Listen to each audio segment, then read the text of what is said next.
Praise the lord. యేసుక్రీస్తు వారి పరిశుద్ధమైన నామంలో మీ అందరికి వందనాలు, శుభాలు తెలియపరుస్తున్నానండి.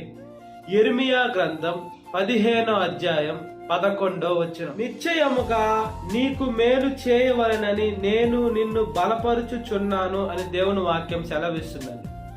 దేవుడు మనకి ఖచ్చితంగా మేలు చేయాలని కొన్ని శోధనలు మన జీవితాల్లో అనుమతిస్తూ ఉంటాడు, కొన్ని బాధలు అనుమతిస్తూ ఉంటాడు, కొన్ని శ్రమలు అనుమతిస్తూ ఉంటాడండి. దేనికంటే మనము బలం పొందుకోవాలి. మనలో దేవుడు పిరికాత్మ ఇవ్వలేదండి. మనము జీవం కలిగిన దేవుని ఆత్మని పొందుకునే బిడలుగా ఉన్నాం. కాబట్టి ఈ లోకంలో మనం చాలా జాగ్రత్తగా బ్రతకాలి. మనం చూసే చూపులు పరిశుద్ధంగా ఉండాలి, నడిచే నడక పరిశుద్ధంగా ఉండాలి, చేసే క్రియ పరిశుద్ధంగా ఉండాలి. మనము దేవుని వైపు చూడాలి, మనుషుల వైపు కాదు. కాబట్టి మన జీవితం యావత్తు మనం దేవునికి సమర్పించుకోవాలండి. మనల్ని మనం నలగొట్టుకోవాలి, మనం నీటి బాప్తీసం తీసుకోవాలి. ఎప్పుడైతే దేవుని మార్గంలో నడుస్తుంటామో దేవుడు మనల్ని బలపరుస్తున్నాడు, నడిపిస్తున్నాడు, స్థిరపరిచేటువంటి దేవుడు. అరణ్యంలో నడిచే ఇశ్రాయేలుల్ని దేవుడు ఎంత బాగా వాళ్ళకి రక్షణగా ఉన్నాడు. రాత్రుల్లో అగ్నిస్తంభంగా ఉన్నాడు, పొగులు మేఘస్తంభంగా ఉన్నాడు, ఆహారానికి మన్నా కురిపించబడింది, ఆ బట్టలు మాసిపోవాల, చెమట వాసన రాలేదు, ఆ చెప్పులు తెగిపోల, ఆ పాదంతో అలానే పెరిగిపోయాయి. ఇంత గొప్ప దేవుడు మనకున్నప్పుడు మనం భయపడబడలేదండి. అయితే మన మానవులం కాబట్టి సాతాను కొన్ని మన ద్వారా చూపించి మనల్ని భయపెట్టాలని చూపిస్తుంది. భయం అంటే సాతానికి సాదృశ్యం. కాబట్టి దేవుడు మనల్ని బలపరిచేటువంటి దేవుడు. ఎందుకు బలపరుస్తారు? మన బలహీన సమయంలోనే కదా మనకు బలం అవసరం. మనము బలంగా ఉంటే బలం అవసరం లేదు కదా. అంటే మనం చూసుకున్నప్పుడు మనం బలహీనంగా ఉన్నాం, దేవుని ఆత్మలో బలహీనంగా ఉన్నాం, మనం అల్ప విశ్వాసంలో ఉన్నాం. మనం ఇంకా ఈ లోకంలో ఉన్నటువంటి శరీరాశ, నేత్రాశ, జీవటంబానికి పడిపోతున్నాం. దేవుని మార్గంలో మనం నడవటంలా, మనం చూసే చూపు, నడిచే నడక అంత పాపంలో ఉంది. కాబట్టి మనకి జన్మ పాపం ఉంది. కాబట్టి సాతాను ఏం చేస్తుందంటే మనల్ని బలహీనపరుస్తూ, మనకి ఇతరుల శత్రువుని లేపుతూ, వాళ్ళ ద్వారా బలహీనపరుస్తూ, మనం బాధలకి, వేదనకి, శోధనకి లోనయ్యి దేవుడికి ప్రార్థన చేసుకోకుండా దేవుడు ఉన్నాడా లేదని దేవుడినే క్వశ్చన్ చేసే అంత దిగజారిపోయినటువంటి స్థితికి సాతాను తీసుకొని వస్తానండి. సాతాను పని ఏముంటుందంటే మనల్ని విశ్వాసంలో డౌన్ చేసే పనే సాతాను.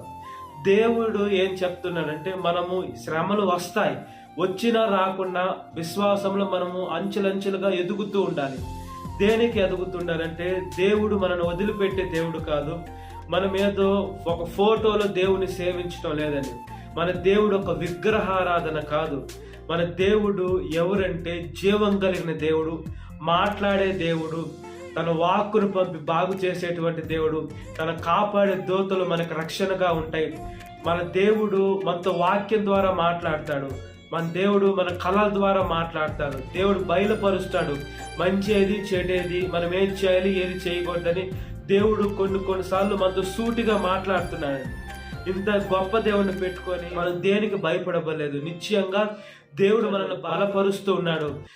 కొన్ని అనుమతి, కొన్ని శోధనలు మన జీవితంలో వస్తున్నాయంటే మనము ఎందుకు బాధపడబడలేదండి. ఎందుకు నా జీవితంలో ఇలా వస్తున్నాయి, నేను దేవుని నమ్ముతున్నాను కదా అని మనం బాధపడకూడదు. ఏమంటే దేవుణ్ణి నమ్మితేనే శోధనలు వస్తాయి. దేవుణ్ణి నమ్ముకుంటే అందరు రానే కాబట్టి అదేమీ పాటింపడదు. దేవుణ్ణి నమ్ముకుంటే మనం పరలోక రాజ్యానికి వెళ్తాం. మనం ఒక్కలమే వెళ్ళం, మనము ఆత్మని రక్షించాలి, అనేక ఆత్మని పరలోక రాజ్యానికి తీసుకొని వెళ్ళాలి అని గురి అనే గోల్ పెట్టుకొని మనం పరలోక రాజ్యానికి వెళ్ళాలని ఆశపడుతూ మనం ఆత్మల భారంలో ఉంటాం. సాతానికి అది మైనస్ అయిపోతుంది. కాబట్టి సేవకుల్నే లేనిపోనిగా వాళ్ళు ప్రేరేపించి సేవకుల్ని పైకి రానియకుండా ఈ లోకంలో లేనిపోయిన అట్రాక్షన్ చూపించి సేవకులు కూడా దేవుని ఆత్మను పొందుకోలేక బలహీనలు అయిపోతున్నారండి. దేవుడు అలా కాదు. దేవుడు సౌలుని పౌలుగా మార్చుకున్నాడు. మనం దేవుని బిడ్డలుగా ఉన్నప్పుడు మళ్ళా వెనక్కి తిరిగి చూస్తే మనము పరలోక రాజ్యానికి పాత్రుడు కాలేం. ఈ లోకంలో మనం ఎన్ని సంవత్సరాలు బ్రతుకుతామో తెలియదు. ఎన్ని సంవత్సరాలు బ్రతికినా కూడా దేవుని ఒక రక్షణ లేకుంటే మన బ్రతుక్కి ప్రయోజనం లేదు. మనము ఈ లోకానికి వచ్చింది దేనికి వచ్చామంటే, దేవుడు కొంతమందిని కొన్ని రకాలుగా వాడుకునే దానికి ఈ లోకాన్ని పంపించాడు. అది మనం తెలియాలి. దేవుడు మనల్ని ఎందుకు ఈ లోకాన్ని పంపించండి. అందరూ సువార్త, అందరూ వాక్యం చెప్పలేరు, కొన్ని పనులు చేయలేరండి. దేవుడు ఎవరెవరిని ఏ రీతులు సేవలోకి వాడుకోవాలో ఆయనకి తెలుసు కాబట్టి దేవుడు దానికి పిలుచుకున్నాడు. కొంతమంది సువార్థికులు ఉంటారు, కొంతమంది ఇవాంజలిస్టులు ఉంటారు, కొంతమంది బోధకులు, కొంతమంది కాపర్లు, కొంతమంది పత్రికలు పంచుతూ ఉంటారు, కరపత్రికలు. అలాంటి సేవ ఉంటుంది. అందరికీ ఒకటే సేవ కాదు కాబట్టి, ఏదైనా దేవుని పేరట మనం చేసేది సేవ కాబట్టి, దేవుణ్ణి అడిగి మనం బలం పొందుకొని దేవుడి చిత్తానుసారంగా కొనసాగితే దేవుని యొక్క తోడు ఉంటుంది కాబట్టి దేవుని మార్గంలో నడుచున్నట్లుగా ప్రార్థన. మహాపరిశుద్ధాత్మ దేవ, మా ప్రియ పరలోకమందున్న తండ్రి, స్తోత్రం చెల్లిస్తున్నాం. మా బాధలు, కష్టాలు, ఇబ్బందులు తీసివేండయ్యా. మేము క్రిస్టమస్ మాసంలో ఉన్నాం. డిసెంబర్ 25వ తారీఖులో ఉన్నాం. సహాయం దయచేయమని అడుగుచున్నాను. యేసయ్యా, మేము బలహీనులు కాక బలం పొందుకునే శక్తిని దయచేయండియా. పిరికితనం తీసివేండయ్యా, అల్ప విశ్వాసం తీసివేండయ్యా.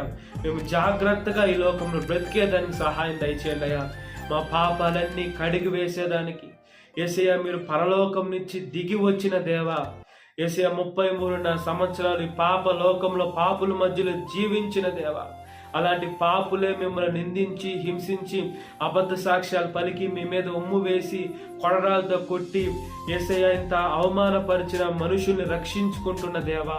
తండ్రి, వీరేం చేయుచున్నారో వీరు ఎరుగురు గనుక వీరిని క్షమించండి అని నోటారు చెప్పిన దేవా. మిమ్మల్ని ఎలా వర్ణించగలుగుతామయ్యా? ఇంత గొప్ప దేవుడు, ఇంత ప్రేమ కలిగిన దేవుడు, ఇంత శక్తిమంతుడైన దేవుడిని మేము ఎలా వదులుకోవాలి? యేసయ్యా, మేము మీ పాదాల మీద పడుతున్నాం. మీ వాక్యము మా పాదములకు దీపమై ఉంటుందయ్యా. మా త్రోవకు వెలుగై ఉన్నటువంటి మీ వాక్యాన్ని బట్టి స్తోత్రం చెల్లిస్తున్నాం. కాపాడండి అయ్యా, దీవించండి అయ్యా, ఆశీర్వదించండి అయ్యా. యేసయ్యా, మమ్మల్ని మీ సేవకులుగా వాడుకుంటున్న దేవా స్తోత్రం. స్థిరపరుస్తూ, బలపరుస్తూ, దృఢపరుస్తున్న దేవా స్తోత్రం. పరిశుద్ధపరుస్తున్న దేవా స్తోత్రం అయ్యా. మాకు కొన్ని శోధనలు ఎందుకు వస్తాయంటే, కొన్ని అనుభవంలోకి తీసుకొని వెళ్ళడానికి కొంతమంది మనుషులు మాకు పరిచయం అవుతూ ఉంటారు, చెడ్డగా పరిచయం అవుతూ ఉంటారు. చెడ్డగా మమ్మల్ని చిత్రీకరించే మనుషులు పరిచయం అవుతూ ఉంటారు. ఏమి లేకుండానే మాకు శత్రువులు అయిపోతూ ఉంటారు. అలాంటి వారు లేస్తే మాకు మంచిది ఏమంటే, మీరు మాకు నేర్పిస్తున్నారు. ఇలాంటి మనస్తత్వం కలిగిన మనుషులు ఈ ప్రపంచంలో ఉన్నారు కాబట్టి మేము మెలకుగా మీ సువార్తని జాగ్రత్తగా ఎక్స్పీరియన్స్తో మేము సువార్త చెయ్యాలని మీరు మాకు నేర్పిస్తున్న విధానానికి స్తోత్రం చెల్లిస్తున్నాను. యవన వయసులో కాడి మోయట నలునికి మేలు, అది మోపిన వాడు యెహోవా అని సెలవిస్తుంది.